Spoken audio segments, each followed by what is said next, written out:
दोस्तों, अगर आपको शुगर है तो इस वीडियो में अंत तक जरूर बने रहें, जिसका सेवन से आपका जो शुगर है वो बहुत हद तक कम हो जाएगा और आपको इससे अन्य बहुत लाभकारी फायदे मिलेंगे।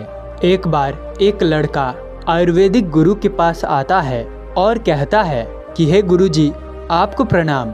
आपसे मैं जानना चाहता हूँ कि हम अपनी शुगर को कैसे ठीक कर सकते हैं।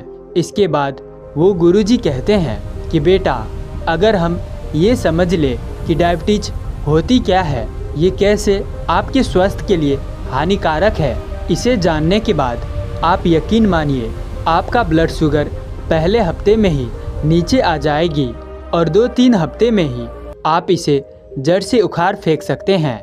देखो बेटा, जब हम कुछ भी खाते हैं तो हमारी बॉडी उसे ग्लूकोज में कन्वर्ट करती है, लेकिन इस ग्लूकोज से हमारी बॉडी एनर्जी प्रोड्यूस करता है और इसके लिए ग्लूकोज सेल में एंटर होता है। ग्लूकोज को सेल में पहुंचाने का काम हमारी बॉडी का एक हार्मोन करता है जिसका नाम है इंसुलिन। इंसुलिन को पैंक्रियाज प्रोड्यूस करता है। आप ऐसे समझो कि जैसे किसी दरवाजे को खोलने के लिए ताले की चाबी लगानी पड़ती है, उसी तरह से सेल के दरवाजे की चाबी है इंसुलिन। इंसुलिन के पास ब्लड में ग्लूकोज को हर सेल में पहुंचाने का ताकत होती है, जहां इस ग्लूकोज को इस्तेमाल करके एनर्जी प्रोड्यूस करता है। इसीलिए ब्लड में ग्लूकोज होना ज़रूरी है, लेकिन कितना होना चाहिए ये उससे भी ज़्यादा ज़रूरी है। किसी भी दिए हुए समय पर 100 मिलीग्राम पर डेसी ब्लड शुगर होनी चाहिए। ये ब्लड शुगर 100 से 200 तक चली जाए तो ब्लड कहती है कि कोई बात नहीं, मैं इसे हैंडल कर सकता हूँ। लेकिन अगर ये रीडिंग 200 से 300 तक पहुँच जाए या फिर उससे भी ज़्यादा पहुँच जाए तो ये हैंडल नहीं कर पाती है। फिर डॉक्टर कहते हैं कि आपको डायबिटीज हो गई है। लेकिन क्यों हैंडल नहीं कर पाती है, क्या दिक्कत है? बॉडी को देखो, ब्लड में ज़्यादा ग्लूकोज हो जाते हैं तो उसे सेल में पहुंचाने के लिए पैंक्रियाज को और इंसुलिन प्रोड्यूस करना पड़ेगा। लेकिन एक पॉइंट के बाद सेल ग्लूकोज में इतने ज़्यादा बढ़ जाते हैं कि इंसुलिन के सिग्नल को भी इग्नोर करने लगते हैं। आप ऐसे सोचो कि बालू से भरा एक टिपर है, उसमें आप और बालू डालेंगे तो वो क्या होगा? वो सारा का सारा बालू नीचे ही गिरेगा। वही सेल के साथ हो रहा है। इंसुलिन कोशिश करता है कि ग्लूकोज चला जाए, लेकिन सेल तो पहले से ही ग्लूकोज से भरा पड़ा है। तो क्या हो रहा है कि इस समय सेल्स में ग्लूकोज ज़रूरत से ज़्यादा है, ब्लड में भी ग्लूकोज ज़रूरत से ज़्यादा है, जिस वजह से ब्लड गाढ़ा होने लगता है। अब ब्लड गाढ़ा होगा तो बहुत ही छोटी छोटी माइक्रोस्कोपिक ब्लड वेसल्स में फ्लो नहीं कर पाएगा। जैसे पानी में बहुत ज़्यादा कचरा मिट्टी हो जाता है तो वो पाइप से रुक रुक कर बाहर निकलता है। इसी तरह से ब्लड भी जब हाई ग्लूकोज से गाढ़ा हो जाता है और ठीक से फ्लो नहीं कर पाएगा तो अन्य अंगों तक ब्लड ठीक से नहीं पहुंचेगा। अब ब्लड नहीं पहुंचेगा तो अन्य अंगों में दिक्कत होनी शुरू हो जाएगी। और यही नहीं, ग्लूकोज चिपकता भी है। ये गाढ़ा ब्लड हमारे अलग अलग अंगों की नाड़ियों में जाकर चिपकता है, फिर इससे इन्फ्लेमेशन होती है। इसीलिए कहा जाता है कि डायबिटीज बीमारियों की जड़ है। तो सॉल्यूशन क्या है?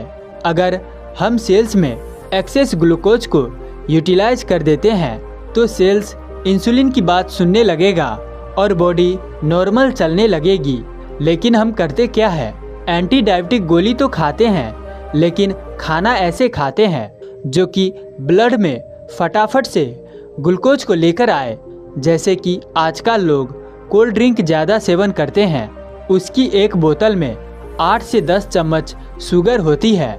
मिठाइयाँ, मैदा, चिप्स, ये सभी उसी टाइम ब्लड में ग्लूकोज का फ्लो को लेकर आती है और फिर बॉडी किसी भी तरह से ग्लूकोज को कोलेस्ट्रॉल, ट्राइग्लिसराइड फैट में कन्वर्ट करती है। इससे बेटा, सबसे पहले तो हमें ये समझना होगा कि डायबिटीज अपने आप में कोई बीमारी नहीं है, ये एक डाइटरी डिसऑर्डर है, यानी कि खाना में लापरवाही। डायबिटीज एक नतीजा है हमारे गलत खान पान का ये कुछ ही महीनों में ठीक भी हो जाती है। अगर हम अपना खान पान सुधार ले तो ये ठीक भी हो सकती है। अगर हम ऐसी चीज़ें खाएं जो ब्लड में धीरे धीरे ग्लूकोज को रिलीज करे तो कुछ ही समय में ग्लूकोज यूटिलाइज हो जाएगा और हम इस बीमारी से बाहर आ जाएंगे। बेटा, ये कोई आयुर्वेदिक क्लेम नहीं है, बल्कि लेटेस्ट मॉडर्न रिसर्च भी है। यही कहती है और हम भी यही मानते हैं कि अगर आपको लगता है कि हमारी फैमिली में किसी को डायबिटीज जेनेटिक है तो ये बात जानकर आपको शायद खुशी होगी कि जीन्स का जो रोल वो 10 से 15% ही होता है। स्टडी ये तक भी कहती है कि गलत खान पान से जीन्स ट्रिगर्ड होते हैं। मतलब ये है कि अगर आप खान पान सही कर लेते हैं तो जीन्स भी अपना असर नहीं दिखा पाएंगे। तो बेटा, क्या खाए? ये 4 चीज़ें आपको खानी है। अगर कोई भी इन्हें अपनी डाइट में शामिल कर लेते हैं तो उसकी डायबिटीज जो है वो हमेशा हमेशा के लिए ख़त्म हो जाती है, सही हो जाती है। इसके बाद आगे वो गुरुजी कहते हैं कि बेटा, सबसे पहला चीज़ जो है वो है सलाद। आप प्री डायबिटिक है या फिर डायबिटिक आप में है तो आपको भी लंच डिनर शुरू करने से पहले 1 प्लेट भर के सलाद खाना है। स्टडीज में पाया गया है कि खाना खाने से पहले सलाद ले तो ब्लड में शुगर का स्पाइक जो है वो एकदम से नहीं बढ़ती है, 50 से 70% रिड्यूस हो सकता है। लेकिन ऐसा क्यों होता है? इसके 2 कारण हैं। पहला ये है कि कच्ची सब्जियां का ग्लाइसेमिक इंडेक्स किसी भी फूड के मुकाबले सबसे कम होता है। ग्लाइसेमिक इंडेक्स कम हो तो ब्लड शुगर एकदम से रिलीज नहीं होगी और यही तो हमें चाहिए। दूसरा, खाना खाने से पहले अगर हम सलाद खाएंगे तो भूख जल्दी मिट जाएगी और लंबे समय तक भूख भी नहीं लगेगी। डायबिटीज में खासकर बहुत ही ज़्यादा भूख लगती है, इसीलिए पहले सलाद खाना बहुत ही ज़रूरी है और ये फ़ायदेमंद होता है। लंच में आप खीरा, ककड़ी, गाजर, पत्ता गोभी वगैरह अच्छे से नींबू, नमक, मिर्च लगाकर खा सकते हैं। अगर आपको सलाद कच्चा खाना पसंद नहीं है तो इसे आप उबालकर थोड़ा भूनकर भी खा सकते हैं, लेकिन खाना बहुत ही ज़रूरी है। पहले अच्छे से 1 प्लेट सलाद खाएं और उसके बाद आप अच्छे से खाना खाएं। डिनर से पहले मैं आपको सुझाव करूंगा कि 1 प्याज का सलाद खाएं। दोस्तों, कच्चा लाल प्याज डायबिटीज के लिए औषधि से कम नहीं है। इसमें कुछ ऐसे कंपाउंड होते हैं जो कुछ ही घंटों में ब्लड शुगर को कम कर देता है। आप प्याज का सलाद खाएं, लंच से पहले सब्जियों का सलाद खाएं। इससे आपका ब्लड शुगर जो है वो काफ़ी ज़्यादा कम हो जाएगी। इसके आगे वो गुरुजी कहते हैं कि बेटा, ब्लड शुगर को कंट्रोल करने के लिए दूसरी चीज़ है करेला। देखो बेटा, करेला एक बहुत ही बढ़िया चीज़ है।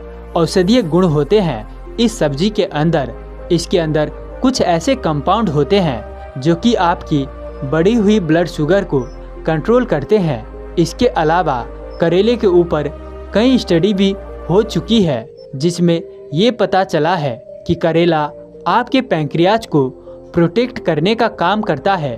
पैंक्रियाज यानी वो अंग जहाँ से इंसुलिन रिलीज होता है, ये तो करेला है। ये करेला आपके पैंक्रियाज को प्रोटेक्ट करके बॉडी के अंदर इंसुलिन प्रोडक्शन को बढ़ावा देता है, जिससे आपको ब्लड शुगर कंट्रोल करने में काफ़ी ज़्यादा मदद मिलती है। करेले को आप अगर सब्जी बनाकर भी खाते हैं तो इसके बहुत फ़ायदे आपको मिलते हैं। और अगर आप चाहते हैं कि अच्छा रिजल्ट मिले तो आप 1 गिलास इस करेले का जूस रोज़ाना फ्रेश पीजिए। इसके अलावा अगर आपको इसके जूस का टेस्ट पसंद नहीं है तो आप इसका चूर्ण बनाकर भी ले सकते हैं। इसके लिए आप इसको सुखा कर रख सकते हैं और उसको पाउडर बनाकर सुबह शाम खाने के बाद आपको इसको पानी के साथ पीना है। इसमें भी आपको काफ़ी अच्छे फ़ायदे देखने को मिलेंगे। इसके आगे गुरुजी उस लड़का से कहते हैं कि अगली चीज़ जो है आपको डायबिटीज़ में ज़रूर खानी चाहिए, वो है जौ। बेटा, अक्सर हम अनाज में गेहूं तो खाते ही हैं या फिर चावल खाते ही हैं, और चावल में भी हम सफ़ेद चावल खाते हैं जो कि ब्लड शुगर को बहुत ही तेज़ी से बढ़ाता है। दूसरी ओर गेहूं जो है वो हाई इंडस्ट्रियल क्रॉप बन गया है। 1960 में हरित क्रांति के दौरान इसकी पैदावार बढ़ाने के लिए इसके बीजों को हाइब्रिड करा गया था। ये गेहूं आज ग्लूटेन एनर्जी का कारण बन गया है। डायबिटीज में ये बहुत ही नुकसानदायक होता है। वहीं दूसरी ओर कुछ ऐसे अनाज हैं जैसे कि जौ, ओट्स, मिलेट्स जो हमारे देश में मूल अनाज है, लेकिन आज हम इन्हें खाना छोड़ चुके हैं। इसमें से एक जो है जौ, जो डायबिटीज के लिए दवाई का काम करती है। एक स्टडी हुई थी जिसमें कुछ लोगों को जौ खिलाए गए और कुछ लोगों को गेहूं खिलाया गया और जौ खाने वाले की ब्लड शुगर 60 से 70% कम हो गई थी। तो इसीलिए जौ में ग्लाइसेमिक इंडेक्स कम होता है। वो सभी अनाजों से सबसे कम पाया जाता है। वहीं गेहूं और चावल का ग्लाइसेमिक इंडेक्स सबसे ज़्यादा होता है। आप कुछ दिन गेहूं की रोटी की जगह जौ की रोटी खा के देखो, फ़र्क आपको खुद ब खुद पता चल जाएगा। अगर आप चावल खाते हैं तो इसकी जगह आप जौ खाएं। जौ में फाइबर ही फाइबर होता है, तो जौ चावल और गेहूं का अच्छा रिप्लेसमेंट है। आप इसे पुलाव, बिरयानी या खिचड़ी बनाकर भी खा सकते हैं। 1 महीना चावल और गेहूं छोड़कर आप जौ खाएं, रागी खाएं, जवार खाएं। फिर गुरुजी आगे उस लड़के को बताते हैं कि बेटा, डायबिटीज में अक्सर लोगों को ये डाउट रहता है कि फ्रूट्स खाएं या ना खाएं, इसको खा सकते हैं कि नहीं। तो बेटा, आपको इसको खाना भी चाहिए। बेटा, फ्रूट तो एक नेचुरल शुगर होता है और दूसरा इनमें फ्रुक्टोज काफ़ी भरकर होता है जो इजीली मेटाबोलाइज को बढ़ाती है। ये बहुत ही इंसुलिन रेसिस्टेंस को ठीक करते हैं। आप समय का कोई भी मौसम का फ्रूट खाओ। जामुन, संतरा, पाइनएप्पल, अंगूर, पपीता, केला, ये सब अच्छे ऑप्शंस हैं। जामुन की गुठली, ये तो आपको पता ही है कि कितने फ़ायदेमंद है डायबिटीज में। बाकी कोशिश करें कि जो मीठे फल है जैसे किशमिश, केला, चकुंदर, आप इसे कम क्वांटिटी में खाएं। बाकी ऐसा बिल्कुल भी नहीं है कि फ्रूट जूस आप नहीं पी सकते हैं। मिठाइयाँ, मैदा, केक, इन चीज़ों में रिफाइंड चीनी होती है, उसे बॉडी मेटाबोलाइज नहीं कर पाती है। तो इसीलिए आप ब्रेकफास्ट में फ्रूट खाएं। उसके बाद आपको अगर भूख लगे तो आप दलिया या फिर जौ, मिलेट्स खा सकते हैं।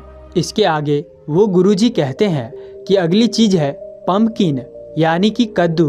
बेटा, कद्दू को बहुत सारे लोग सीताफल भी कहते हैं। ये एक ऐसी सब्जी है जो आपको करीब करीब सारे साल आराम से मिल जाती है और इसकी आप सब्जी बनाकर भी आराम से खा सकते हैं। आपकी शुगर को कंट्रोल करने के लिए ये कद्दू बहुत ही बढ़िया चीज़ है। बेटा, बहुत सारे ट्रेडिशनल मेडिसिन में इसको इस्तेमाल किया जाता है जो कि स्पेसिफिक आपकी ब्लड शुगर को कंट्रोल करने का काम करती है। बहुत सारी स्टडी भी हो चुकी है कि कद्दू के ऊपर, और ये बात साफ हो चुकी है कि इसके अंदर पाए जाने वाला फाइबर जो होता है और कंपाउंड जो होते हैं वो बहुत ही फायदेमंद होते हैं ब्लड शुगर को कंट्रोल करने में। ये कहानी है सूरज और बसंत, 2 मित्र की, जो आगे चलकर ये नाम 2 बच्चों के जीवन पर अपनी छाप छोड़ने वाले हैं। बचपन से दोनों बच्चे घनिष्ठ मित्र थे। वो साथ पढ़ते थे, साथ खेलते थे, नदी में नहाते थे, पूरा दिन साथ रहते थे। लेकिन सूरज के अंदर एक खास क्वालिटी थी। वो जो भी करता डूब कर करता। जब वो पढ़ने बैठता तो उसे खाने के लिए खींचकर उठाना पड़ता। एक दोपहर जब दोनों खेल रहे थे तब सूरज को घर से कोई जल्दीबाजी में बुलाने आया और बिना कोई कारण उसे खींचकर ले गया। ये दोनों मित्रों की आखिरी मुलाकात थी। बाद में पता चला कि किसी दुर्घटना में सूरज के पिताजी का निधन हो गया है। 5 दिनों बाद सूरज अपने मामा के पास रहने चला गया। उसे अपने मित्र से आखिरी बार मिलने का मौका भी नहीं मिला। कुछ साल बीते, सूरज के जीवन में नया मोड़ आया। उसकी एकाग्रता नया रूप लेने लगी। वो शांत पहाड़ की चोटी पर जाकर ध्यान करने लगा। समय बीता, ज्ञान का अंकुर फूटा उसने ध्यान को जाना। हमेशा हर जगह वो ध्यान में रहता, ध्यान को ही जीने लगा। लोग उसे ध्यान का गुरु यानी योगी गुरु बुलाने लगे। एक दिन बसंत ने सुना कि कुछ दूर पहाड़ पर एक ऐसा योग गुरु रहते हैं। फिर किसी ने बातों बातों में बताया कि अरे ये तो अपने गांव में खेलने वाला सूरज है, जो अब योगी गुरु के नाम से जाना जाता है। बसंत को अपने मित्र की नाम सुनकर अजीब सा आकर्षण महसूस हुआ। वो खुद को रोक नहीं पाया। अगले हफ्ते काम से फुर्सत पाकर अपने परम मित्र से मिलने के लिए चल पड़ा और कुछ घंटों की यात्रा करके जंगल काट कर पर्वत पर पहुंचा। पता पूछते पूछते वो पहाड़ के ऊपर चढ़ा। 2 घंटे चढ़ाई के बाद देखा कि एक दूर गुफा के बाहर पत्थर पर एक आदमी बैठा है। बसंत ने थोड़ा नजदीक जाकर देखा तो अपने मित्र को पहचान लिया। उसके चेहरे पर तेज और आभा देखकर चौंक गया। बसंत ने हिचकिचाते हुए पूछा, नमस्कार, क्या आपने मुझे पहचाना?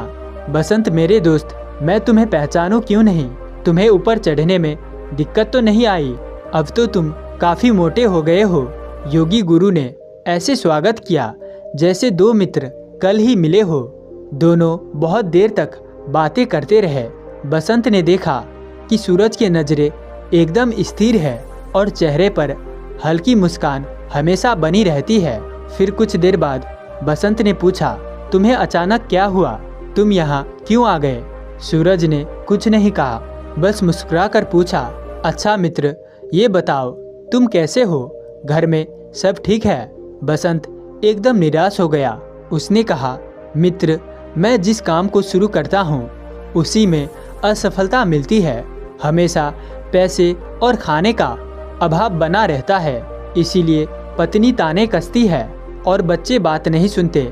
सूरज ने कहा, क्यों ना तुम मेरे साथ कुछ दिन यहीं रुक जाओ, मेरे साथ यहीं ध्यान करो, फिर चले जाना।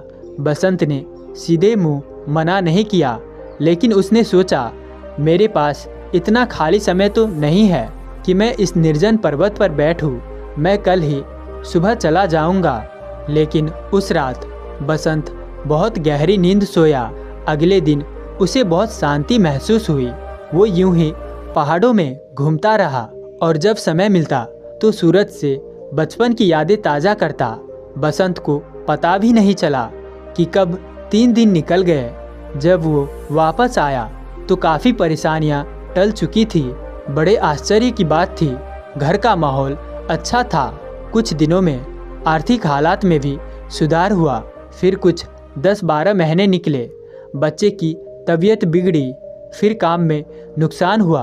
उसे दुकान बंद करके घर पर बैठना पड़ा। उसका मन नहीं लगा तो बसंत फिर अपने मित्र के पास पहुंचा। उसने देखा कि योगी गुरु की प्रसिद्धि और बढ़ चुकी है। लोग दूर दूर से योगी गुरु के पास आ रहे हैं, लेकिन सूरज वैसे ही शांत बैठा हुआ है, आंखें वैसे ही स्थिर है। पुराने मित्र को आया देख योगी गुरु ने पूछा, मित्र, अब सब कुछ कैसा चल रहा है?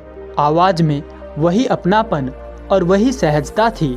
बसंत ने कहा, अपनी अपनी किस्मत है मित्र, मेरे जीवन से परेशानियां खत्म ही नहीं होती, एक के बाद एक कुछ न कुछ होता ही रहता है। योगी गुरु ने फिर कहा, इस बार तुम 5 दिन रुको बसंत, फिर घर जाना और अच्छा लगे तो साथ बैठकर ध्यान भी कर सकते हो। 2 दिन के बाद बसंत ने सूरज से कहा, तुम्हारे कहने पर मैंने कोशिश की थी, पर मुझसे ध्यान नहीं हो रहा है। मन में बार बार चिंताएं आने लगती है। तो योगी गुरु ने कहा, जितना हो सके उतना किया करो। ध्यान एक संतुलन है, तुम जबरन जोर नहीं लगा सकते, केवल शांत बैठकर देखना है। लेकिन बसंत ध्यान नहीं कर पाता, अपने मित्र के आसपास बैठा रहता, कभी लोगों से बातें करता। योगी गुरु के पास कुछ किताबें थी, वो पढ़ता, उसे थोड़ा सुकून मिलता। 2 दिन के अंदर उसने ध्यान की कोशिश भी छोड़ दी। 5 दिन बाद बसंत घर पहुंचा तो इस बार फिर हालात सुधर चुके थे। बसंत को कुछ कनेक्शन समझ आया। अब बसंत को जब भी परेशानियां आती तो अपने मित्र योगी गुरु के पास चला जाता था। एक बार बसंत दोबारा अपने मित्र से मिलने आया। सूरज ने फिर उसका स्वागत किया, लेकिन जब उसने अपनी परेशानी के बारे में बताया तो सूरज ने उसकी शिकायतों पर ध्यान नहीं दिया।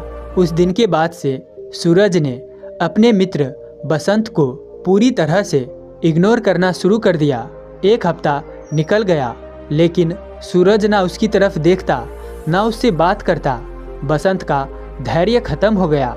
8वीं रात उसने गुस्से में सूरज यानी योगी गुरु से कहा, अरे मित्र, तुम सबको आशीर्वाद देते हो, सबको सिखाते हो, तुम मुझे कुछ नहीं सिखाते। शायद मैं ही तुम्हारा समय खराब कर रहा हूँ। लेकिन सूरज अभी भी मौन था। फिर बसंत रोने लगा, मुझसे क्या गलती हुई है कि तुम मुझसे बात ही नहीं करते? मैं इतनी परेशानियों में हूँ और तुम मुझे समझ नहीं रहे हो। क्या मैं तुम्हारा मित्र नहीं हूँ? जब तक तुम मुझसे बात नहीं करोगे, जब तक मेरी परेशानियाँ सॉल्व नहीं करोगे, तब तक मैं यहाँ से हिलूंगा नहीं। ये सुनकर योगी गुरु ने मौन तोड़ा। बसंत, चलो हम पहाड़ की चोटी पर चलते हैं। शब्दों में ऐसा आदेश था कि बसंत बकरी के बच्चे के जैसे सूरज के पीछे चल दिया। ऊपर पहुंचकर योगी गुरु ने कहा, आसमान में देखो क्या दिखता है। बसंत ने देखा, आसमान एकदम साफ है और चोटी से देखने पर नज़दीक भी लग रहा है। सूरज ने इशारा करते हुए कहा, आसमान में दूर उस छोटे से टिमटिमाते हुए तारे को देखो। अंतरिक्ष में बहुत दूर होने के कारण बहुत छोटा दिख रहा है, लेकिन ये तारा हमारे सूरज से 1000 गुना बड़ा है। योगी गुरु मुस्कुराए और बोले, बसंत, कुछ समझ आया? पर बसंत ने कोई जवाब नहीं दिया। योगी गुरु ने आगे बोला, हमें सूरज बहुत बड़ा लगता है, लेकिन उस तारे ये अंतरिक्ष की तुलना में बहुत छोटा है। अगर सूरज इतना छोटा है तो सोचो पृथ्वी कितनी छोटी होगी। बसंत ने कहा, सुई की नोक के बराबर। सूरज ने कहा, अब ध्यान से सोचो, इस ब्रह्मांड की तुलना में भारत कितना बड़ा है। अनंत ब्रह्मांड की असीम शांति की तुलना में तुम और तुम्हारी समस्या कितनी बड़ी है। बसंत की आंखों में आंसू बह रहे थे। योगी गुरु ने कहा, तुम्हारी समस्या इतनी छोटी है कि तुम्हारे जीवन में जो भी कुछ हुआ और जो भी परेशानी अभी हो रही है, अनंत की सच्चाई के सामने उसका साइज इतना छोटा है कि हम उसके अस्तित्व को नकार सकते हैं। असल में सब कुछ एक है, कुछ भी उस असीम शांति से अलग नहीं है। ये शब्द सुनकर बसंत का मन अचानक हल्का हो गया। अचानक उसे ब्रह्मांड की अनंत शांति महसूस हुई। बसंत उस आनंद के साथ एक हुआ जिसके लिए वो जीवन भर तड़प रहा था। प्रेजेंट में आते ही बसंत की आंखों में से आंसू बहने लगे। उसने बोला, योगी जी, परेशानियों से आपने मेरा मन हल्का कर दिया। योगी गुरु ने कहा, मैंने कुछ नहीं किया, बल्कि तुम्हारे समझ ने किया। जैसे ही तुम्हें समझ आया कि तुम्हारी परेशानियाँ इस प्रेजेंट मोमेंट के सामने, अनंत ब्रह्मांड के सामने कोई अस्तित्व नहीं रखती, वैसे ही तुम शांत हो गए। यही प्रेजेंट मोमेंट है, ना कोई रिएक्शन, ना कोई कमी है। यही ध्यान है, यही अनंत आनंद है, यही मेरा और तुम्हारा सच है। बसंत काफ़ी देर तक शांत बैठा रहा। फिर उसने पूछा, योगी जी, हम जीवन की परेशानियों से कैसे निपटे? सूरज ने कहा, सफलता, असफलता, परेशानी और आसानी, ये सब आइडियाज मात्र है। तुम जिस आइडिया को यकीन से पकड़ोगे वही तुम्हें सच दिखने लगेगा। अभी तुमने यही अनुभव किया। जैसे ही तुमने समझा और यकीन किया कि परेशानियों का कोई अस्तित्व नहीं है, केवल अनंत ब्रह्मांड है, वैसे ही तुम प्रेजेंट मोमेंट में आ गए। मन को तैयार करो। बसंत ने कहा, सूरज, अब मैं समझा कि तुमने क्या पा लिया है, लेकिन मुझे ये बताओ कि जब मैं कुछ दिन तुम्हारे पास रहता हूँ तो मेरी परेशानियाँ कम क्यों हो जाती है? योगी गुरु ने कहा, मन की आदत है कि वो परेशानियों को बढ़ा चढ़ा कर उन्हें अनावश्यक रूप में महत्व देता है और प्रेजेंट मोमेंट की उस खुशी के लिए व्याकुल रहता है जो हमेशा आपके पास है। तुम यहाँ शांत रहते थे तो कुछ दिन मन की आदतों में सुधार होता था। वो परेशानियां छोड़कर जीवन को शांति और आनंद की नज़रों से देखने लगता। जब तुम घर जाते तो बदले नज़रिए के कारण तुम्हें सब ठीक लगता, जिससे तुम्हारा हालात और सुधर जाते। लेकिन कुछ ही दिनों में परेशानियों को बड़ा बनाने की आदत के कारण मन और जीवन के हालात पहले जैसे हो जाते। अब तुम्हें इस सुख दुख की साइकिल से बाहर निकलना है तो ध्यान के अभ्यास से मन को तैयार करो। इतनी अलर्टनेस विकसित करो कि तुम क्या सोचना चाहते हो, जीवन को सफलता या असफलता किस दृष्टिकोण से देखना चाहते हो। बसंत ने बहुत देर तक शांत रहा, फिर पूछा, योगी जी आखिरी सवाल, इस बार जब मैं आपसे मदद मांगी तो आप एक हफ्ते तक मौन क्यों बने रहे? बसंत, मैं तुमसे इसीलिए नहीं बोला क्योंकि बिना संकल्प किए, बिना अभ्यास किए तुम चमत्कार की उम्मीद नहीं कर सकते। योगी गुरु ने कहा, जब इंसान परेशानियों को मिटाने का संकल्प लेता है तब गाइडेंस तुरंत प्रकट होती है। जिस इंसान में संकल्प नहीं होता वो आसानी से उपलब्ध ज्ञान को भी गवा देता है। तुम्हारे संकल्प ने तुम्हें सहायता करने पर मजबूर कर दिया। इस बात को बुद्धि में उतार लो। तुम्हारे ध्यान की जिम्मेदारी तुम्हारी ही है। तुम्हें ही समझदारी विकसित करके अच्छे संग से, अभ्यास से अपनी चेतना का स्तर यानी अवेयरनेस को ऊपर उठाना है। योगी गुरु ने कहा, सचेत रहो और अपने अनुभव से जानो कि हर स्थिति में खुश रहना तुम्हारा वास्तविक स्वभाव है और तुम इसका चुनाव कर सकते हो। तुम्हें ही हर चीज़ों में परेशानी देखना बंद करना है और ये चुनाव तुम्हारे लिए कोई और नहीं कर सकता। दोस्तों, अगर आपको इससे कुछ सीखने को मिला हो तो वीडियो को लाइक और चैनल को सब्सक्राइब कर दें और आखिर तक हमारे साथ इस कहानी में बने रहने के लिए मैं किशन शर्मा आप सभी का दिल से बहुत बहुत धन्यवाद करता हूं। तो मिलते हैं ऐसी किसी और नए संदर्भ के साथ। तब तक के लिए अपना ख्याल रखें। धन्यवाद।